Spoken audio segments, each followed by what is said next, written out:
Assalamualaikum warahmatullahi wabarakatuh. Sahabat Nabawi TV yang dirahmati Allah, alhamdulillah wa syukurillah kita bisa berjumpa lagi dalam pesantren Nabawi dengan tema mengaji Al-Quran. Yang sudah saya sampaikan pada beberapa hari yang lalu, yaitu membahas tentang bacaan tafkhim atau bacaan tebal. Yang pertama adalah huruf-huruf isti'ala dan yang kedua adalah lam lafadz jalalah. Yang ketiga sekarang adalah saya akan bahas tentang huruf ro. Huruf ro ini bisa dibagi menjadi 3 pelafalan. Yang pertama adalah dibaca tafkhim, yang kedua dibaca tarqiq, dan yang ketiga adalah ro ini bisa dibaca tafkhim atau tarqiq. Baik sahabat, kita akan mulai dengan huruf ro yang dibaca tafkhim. Mari sahabat untuk menuju ke papan tulis ini untuk lebih jelasnya. Hukum ro apabila berbaris fathah, kasroh dan dhammah atau huruf ro mati didahului huruf berbaris fathah, kasroh dan dhammah dalam berbagai keadaannya, terbagi kepada 3 bagian, yaitu yang pertama adalah tafkhim, dibaca tebal. Apabila yang pertama ro fathah dan dhammah asli, ro fathah dan dhammah asli, seperti kalimat ro, Rabbana, Rasulun, Ruziqna, Rubama. Ya, ini adalah ro yang dibaca tebal, yang berbaris fathah dan dhammah asli. Rabbana atina, Rabbana Muhammadur Rasulullah. Ro bukan ra, ya. Ar-Rahmanir Rahim, ya. Rabbana Ruziqna, Rubama. Ini adalah huruf ro yang dibaca tafkhim atau tebal. Huruf ro yang dibaca tafkhim atau tebal yang berbaris fathah atau dhammah. Dan ro yang kedua adalah ro sukun didahului fathah dan dhammah. Ro sukun yang didahului fathah dan dhammah. Seperti kalimat arsalna mim marqadina, bukan marqadina, bukan juga arsalna, ya. Bagi sahabat yang masih baca ro'ja dengan arsalna, maka mulai saat ini sahabat belajar untuk melafalkan ro' dengan baik. Bukan arsalna, bukan ardi, atau bukan mimmar kodina, tapi mimmar. Caranya di bibir kita agak condong ke depan. Mimmar kodina arsalahu arsalna ya, fil ardi, bukan fil ardi. Kalau kita baca fil ardi berarti kita 2 kesalahan cara melafalkan bacaan Al-Quran. Kesalahan pertama adalah ro dibaca tarqiq, kesalahan yang kedua adalah dhad dibaca tarqiq. Sedangkan dhad adalah huruf isti'la, maka sifat tafkhimnya harus selalu nampak dalam kondisi apapun. Di bukan di, ar bukan ar. Jadi bacanya inna fi khalqis samawati wal ardi, bukan wal ardi. Ya, itu sahabat ya. Jadi kita mulai hari ini dirubah bacaan kita dengan cara bacaan yang baik dan benar. Tafkhimkan huruf ro ketika berbaris sukun didahului oleh fathah, atau baris sukun didahului oleh dhammah. Seperti turja'un, ghurfatun, turja'un. Jangan tur, bukan tur tapi tur. Ingat bahwa ro itu getarannya tidak boleh melebihi daripada 3 getaran. Bukan tapi ardi turja'un. Ya, ghurfatun. Jangan sampai kita baca turja'un ghurfatun, bukan ghur tapi ghur, lebih tebal lagi. Makanya ro di sini adalah dibaca tafkhim atau tebal. Dan untuk selanjutnya ya, di ro ini jangan sampai kita terkecoh dengan harokat, ya, karena harokatnya fathah, maka kita pelafalannya tidak baik ketika ro itu tidak dibaca tafkhim. Sahabat, yang berikutnya adalah huruf ro sukun didahului oleh fathah atau dhammah disertakan huruf mad. Ulul absar fis sudur. Baik sebelum baik madnya itu berupa fathah atau alif, atau mad itu berupa wawu sukun karena diikuti oleh huruf dhammah. Turja'ul umur, ya. Absar, ulil absar, anhar. Itu adalah huruf ro yang harus kita baca dengan tebal atau tafkhim. Jadi kita mari perhatikan, dirubah bacaan kita apabila kita waktu yang lalu membaca ro-nya dengan tarkik, maka mulai sekarang baca ro dengan tebal atau tafkhim.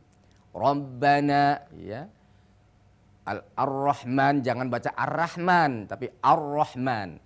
Itulah sahabat, jangan beranjak dulu, nanti setelah ini kita akan bahas ro berikutnya. Apakah ro itu sukun didahului kasroh atau aridoh dan lain sebagainya. Kita akan bertemu lagi setelah ini. Untuk itu sahabat, jangan beranjak dulu karena materi kita belum selesai.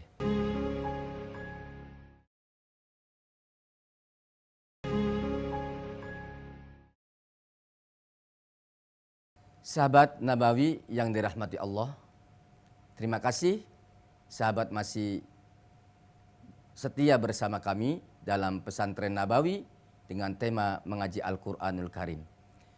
Baik, akan saya lanjutkan tentang hukum ro' tafkhim. Hukum ro' tafkhim yang keempat yaitu ro' sukun didahului kasroh aridoh. Ro' sukun yang didahului oleh kasroh aridoh atau kasroh dari hamzah wasol.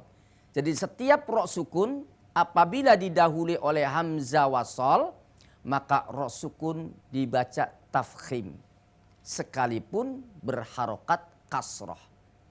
Memang hamzah wasol ro' ini didahului oleh kasroh, seperti kalimat irji'u atau irji'i, irfa'u, ya. Tidak boleh kita baca irfa'u atau irji'i atau irji'u, ya. Tidak, tapi dibacanya irji'i, irhamna, irhamna, bukan irhamna tapi irhamna. Sekalipun ro itu ro sukun didahului oleh baris kasroh, namun baris kasroh ini adalah kasroh aridoh atau hamzah wasol. Jadi setiap ro sukun didahului oleh hamzah wasol atau sukun, atau bukan sukun tapi kasroh aridoh, maka ro sukun itu harus dibaca tebal atau tafkhim.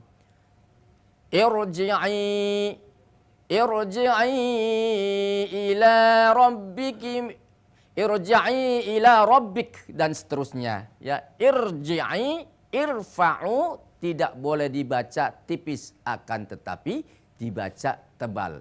Irfa'u, ya, irji'u. Dan ro tafkhim yang kelima adalah ro sukun didahului kasroh asli diikuti huruf isti'la yang berbaris fathah. Contohnya firqa, firqas, qirtas, mirsad, firqah. Nah, huruf-huruf ini ya, kalimat-kalimat ini ro sukun sekalipun didahului oleh kasroh karena diikuti oleh huruf isti'la maka ro sukun menjadi tebal. Jadi kalau ro sukun berbaris kasroh sebelumnya namun diikuti oleh huruf isti'la maka ro sukun menjadi tebal. Dan ro sukun didahului oleh kasroh tapi kasrohnya kasroh aridhah karena hamzah wasol maka ro sukun dibaca tafkhim atau tebal. Irji'i ila rabbiki radiyatan mardiyah. Irji'i bukan irji'i ya. Irhamna ya. Irfa'u. Dan untuk ro sukun berbaris kasroh sebelumnya diikuti oleh huruf isti'la maka ro sukun menjadi tafkhim. Seperti kalimat qirtas bukan qirtas tapi ro-nya dibaca tafkhim. Labil mirsad bukan mirsad tapi dibacanya mirsad. Firqah dan seterusnya setiap ro sukun diikuti huruf isti'la maka ro sukun menjadi tafkhim atau tebal. Baik sahabat, untuk selanjutnya ro sukun yang kedua adalah at-tarqiqu dibaca tipis. Ro sukun dibaca tipis apabila berbaris kasroh. Ro sukun dibaca tipis apabila berbaris kasroh. Ro berbaris kasroh asli ya harus dibaca tipis. Seperti rizqo. Gak boleh rizqo tapi rizqo langsung rizqo bukan riz, bukan riz ya. Rijalun ya. Risalatun tudriku la tudrikuhul absar wa huwa yudrikul absar wa huwal latiful khabir. Ya, ro sukun dibaca tarqiq apabila ro dibaca tarqiq apabila berbaris kasroh. Rijal, rizqan, ya, risalatun atau risalatun tudrikuhul. Ro dibaca tarqiq. Dan ro dibaca tarqiq yang kedua adalah ro sukun didahului oleh harokat kasroh. Ro sukun dibaca tarqiq apabila didahului oleh harokat kasroh. Miryatun anzirhum ya. La tunzir ya. Irfa'u dan seterusnya ya, tentunya tanpa diikuti oleh huruf isti'la atau sukunnya kasrohnya kasroh asli bukan kasroh aridhah. Kasroh aridhah itu kasroh seperti hamzah wasol namanya kasroh aridhah, tapi kalau kasroh asli seperti miryatun anzirhum atau tunzirhum ya. Itulah ro yang dibaca kasroh. Ro yang dibaca tipis ya. Yang pertama adalah ro berharokat kasroh dan yang kedua adalah ro yang diawali oleh ro sukun diawali oleh harokat kasroh. Yang pertama ro itu kasroh, yang kedua ro itu diawali oleh harokat kasroh atau ro sukun diawali oleh harokat kasroh. Baik sahabat, itu tadi baru dua ro yang dibaca tarqiq. Untuk selanjutnya adalah ro sukun didahului oleh kasroh asli diikuti huruf mad atau lin. Kita akan membahas selanjutnya. Untuk itu jangan beranjak dulu, Setelah ini kita akan kembali lagi.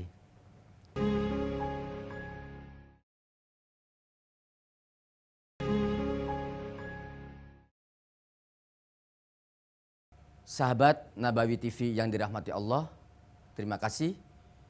Sahabat masih bersama saya Muhaimin dalam program Pesantren Nabawi dengan tema mengaji Al-Quran. Baik, kita akan lanjutkan yaitu tentang ro, ya, hukum ro, ya. Terakhir adalah ro sukun didahului oleh kasroh asli diikuti huruf mad atau lin. Ro sukun didahului kasroh asli diikuti huruf mad atau lin. Huruf mad itu seperti ini. Kabir namanya, ro itu didahului huruf mad. Apa huruf madnya? Kasroh bertemu dengan ya sukun. Kasroh bertemu dengan ya sukun. Kabir, basir, nadhir, dan seterusnya. Atau ya sukun, ya-nya huruf lin. Khoir, ya, dhair. Nah, intinya setiap ro sukun didahului oleh huruf ya mati, baik ya-nya itu ya mad atau ya huruf lin, maka ro sukun dibaca tarqiq. Basir, khobir, khoir. Kalau khobir itu kan mad, ya. Ba-nya itu ada huruf mad karena sebelum ya sukun ada huruf ada harokat kasroh. Maka ro dibaca tarqiq atau tipis, ya. Jadi sahabat, setiap ada ro sukun didahului oleh ya sukun, baik ya-nya itu ya mad atau ya huruf lin, maka ro dibaca tarqiq. Baik, untuk yang selanjutnya kita sudah selesai membahas tentang ro yang yang dibaca tarqiq, ro yang dibaca tafkhim, dan ro yang dibaca tarqiq. Nah, sekarang kita akan bahas tentang ro yang ketiga, itu yang dibaca dua wajah, disebut jawazul wajhain, ya, dibaca boleh tebal atau tipis.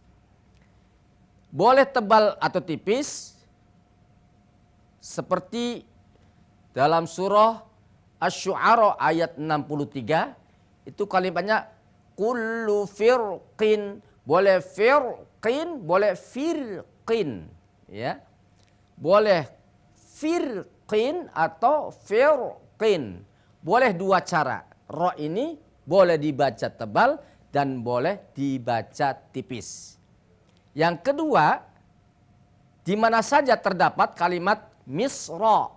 Misra itu kalau berhenti, ya. Kalau wakof, maka boleh ro-nya dibaca tebal atau tipis. Boleh misr atau misr. Boleh misr atau misr. Boleh ro dibaca tafkhim atau dibaca tipis. Ya, boleh tebal, boleh tipis, boleh tafkhim, boleh tarqiq. Yang kedua adalah ro dibaca tarqiq di mana saja terdapat kalimat asri. Kalau berhenti atau wakof, maka ri-nya ini, ro-nya itu ketika disukunkan karena berhenti, karena wakof, maka boleh dibaca dua cara. Boleh dengan asr atau dibaca asr. Boleh asr tipis, boleh juga tebal asr. Wal asr boleh atau wal asr boleh. Seperti kalimat wal asri innal insana lafi khusr, ya. Kalau wal asr, kalau berhenti wal asr atau wal asr. Itulah. Jadi ro dibaca dua wajah, dua cara. Boleh tebal dan boleh tipis karena wakof, ya, seperti ainal qitr, tebal yang pertama. Yang kedua ainal qitr, tipis, ya. di dalam surah Saba ayat 12. Dan yang selanjutnya yang keempat adalah idza yasr boleh atau idza yasr. Boleh tebal, boleh tipis dalam kalimat yasri atau yasr. Baik yasri, asri, asri ya, maka boleh dibaca dua cara, dengan tebal ro atau tipis ro, tafkhim atau tarqiq. Yang terakhir, yang kelima adalah wanudhuri ya, wanudhuri ketika berhenti maka dibaca boleh dengan tebal, boleh dengan tipis pula. Wanudhur atau wanudhur ya, boleh wanudhur, boleh wanudhur. Wanudhur atau wanudhur ya, boleh tebal, boleh tipis. Terdapat dalam Quran surat Al-Qamar ayat 6. Dan tempat Al-Qamar ada 6 tempat, ayat 16, 18, 21, 30 dan 37 serta 39. Sahabat Nabawi yang dirahmati Allah Subhanahu wa taala, itulah hukum tafkhim dibagi menjadi 3. Satu adalah dalam huruf isti'la, yang kedua pada lam lafadz jalalah, dan yang ketiga adalah hukum ro. Ro bisa tebal, bisa tipis, dan lam bisa tebal, bisa tipis. Jadi intinya dua huruf ini boleh dibaca tebal dan boleh dibaca tipis. Dan dua huruf lam dan ro ini dua cara pelafalannya, tebal dan tipis. Makanya karena saking dekatnya makhraj, ketika orang tidak bisa melafalkan ro, maka pelafalan alternatifnya dengan lam. Jadi dua huruf lam lafadz jalalah dan huruf ro bisa dibaca tebal dan bisa dibaca tipis sesuai dengan keadaan.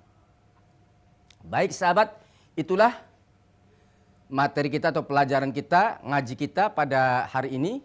Semoga dapat diambil manfaatnya dan kita dapat mengamalkannya dalam kehidupan sehari-hari ketika kita membaca Al-Quranul Karim. Semoga Allah Subhanahu wa taala senantiasa melimpahkan rahmat kepada kita sekalian. Sahabat, demikian pengajian kita pada hari ini. Insya Allah kita akan berjumpa kembali dalam materi yang lain, dan mohon maaf apabila ada kekurangan dan kesalahan. Saya manusia biasa, tidak lepas daripada salah dan khilaf. Untuk itu sekali lagi mohon maaf yang seluas-luasnya. Saya Muhaimin mengaturkan banyak terima kasih. Sampai jumpa kembali di lain kesempatan. Ilal liqa. Wassalamualaikum warahmatullahi wabarakatuh.